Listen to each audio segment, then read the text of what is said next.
Malaysia থেকে যাদের ফেরত পাঠানো হয়েছে তারা জঙ্গি নয়, ভিসার মেয়াদ শেষ হওয়ায় তাদের ফেরত পাঠানো হয়েছে বলে জানিয়েছেন স্বরাষ্ট্র উপদেষ্টা। বিমানবন্দরের রপ্তানি কার্গো ভিলেজ পরিদর্শন শেষে স্বরাষ্ট্র উপদেষ্টা আরও বলেন, দেশে কোনো জঙ্গিবাদ নেই।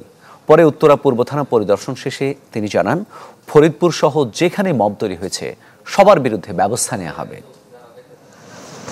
সঠিক মাত্রার কার্বন কম্বিনেশন বৃদ্ধি করে পাইপের ডাক্টিলিটি ও হেভি লোড নেয়ার ক্ষমতা। Falcon MS pipe.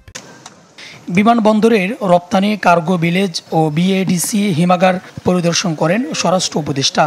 কথা বলেন কর্মকর্তা কর্মচারীদের সাথে, খোঁজখবর নেন সার্বিক কার্যক্রমের।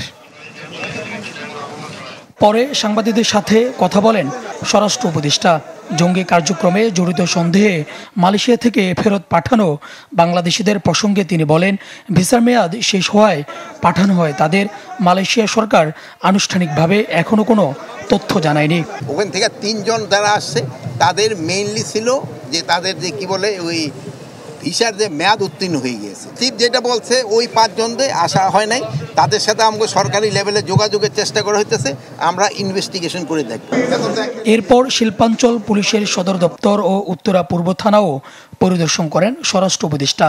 সেখানেও কর্মরতদের সাথে কথা বলেন তিনি, জবাব দেন সাংবাদিকদের নানা প্রশ্নের। মব সন্ত্রাস নিয়ে উপদেষ্টা জানান, ফরিদপুর সহ বিভিন্ন জায়গায় মবকারীদের আইনের আওতায় আনা হবে।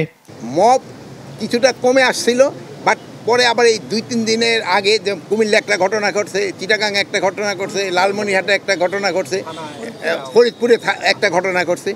বাট এগুলি যেন ভবিষ্যতে আর না ঘটে এই জন্য কিন্তু আমরা প্রপার অ্যাকশন নিচ্ছি এবং এটার সাথে যারা যারা জড়িত তাদের বিরুদ্ধে কিন্তু ব্যবস্থা নেওয়া হচ্ছে।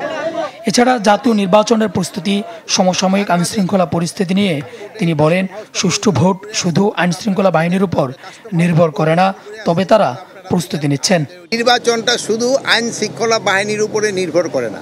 সুলতান মাহমুদ আরিফ, চ্যানেল 24, ঢাকা।